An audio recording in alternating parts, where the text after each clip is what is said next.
Bonjour et bienvenue sur Les Délices de Corélus. Aujourd'hui, je vous parle d'un livre que j'ai pris dans la bibliothèque de mes enfants parce qu'ils l'avaient adoré et que donc je voulais le connaître.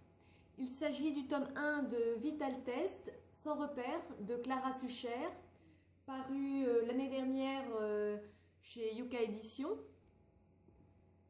Il s'agit d'un livre d'anticipation et le résumé me faisait penser à un mélange de Divergente et d'Hunger Games, deux séries que j'ai beaucoup appréciées, et je craignais de trop y retrouver ces livres, ce qui n'est pas le cas.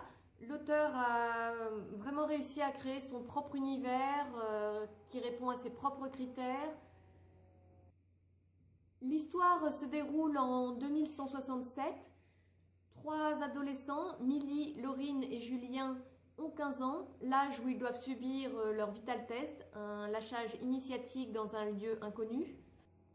Lors de ce lâchage, ils n'ont pour bagages et armes que leurs vêtements et le cristal qui représente l'élément sur lequel ils détiennent un pouvoir tout neuf. Effectivement, à cette époque, les hommes ont découvert qu'ils pouvaient maîtriser un élément, entre l'air, l'eau, la terre et le feu. Et c'est justement au début de ce vital test qu'ils apprennent l'élément qu'ils peuvent maîtriser. Nous suivons l'histoire d'après les points de vue des trois héros, Millie, Laurine et Julien. J'avoue que dans les toutes premières pages, il m'a fallu un petit peu de temps pour différencier Millie de Laurine, mais c'est vite venu.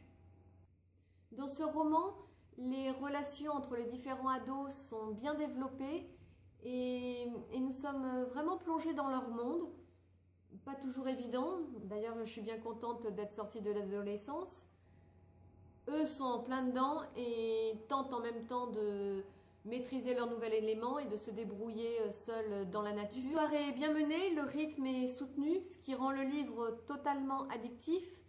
Et ce qui est terrible, c'est la fin du tome. Parce que en lisant les dernières pages, on ne souhaite qu'une seule chose, connaître la suite. Et heureusement, elle est pour bientôt, elle doit paraître fin mai. Voilà, donc c'est un livre que je recommande pour tous les fans de ce genre. Il est vraiment très bien. Et je vous remercie d'avoir écouté cette chronique et je vous dis à bientôt. Au revoir.